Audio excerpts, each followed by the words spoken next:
In this video, I'm about to show you how to figure out screen time password. On your iPhone or iPad, open the Settings app and then tap Screen Time. Now, tap Change Screen Time Password, then change Screen Time Password again. Here, enter the Apple account email address and password that you used to set up the screen time passcode. If you forgot your Apple account password, enter a new screen time passcode, then enter it again to confirm. If you have a share across devices turned on, your new screen time passcode will automatically update on those devices after you reset it. If you're using family sharing to manage a child's account, the family organizer needs to reset the passcode on their device.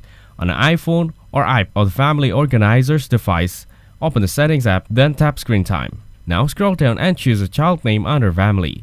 Next, tap Change Screen Time Passcode and tap Change Screen Time Passcode again. Then authenticate with a Face ID, Touch ID or your device passcode. After that, enter a new screen time passcode.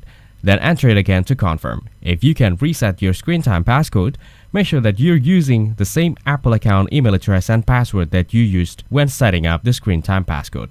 This might be a different Apple account than the one that you're signed in to on your device. If you're part of a family sharing group, it might be a family member's Apple account on your child's Apple account. Thanks for watching. Don't forget to like and subscribe.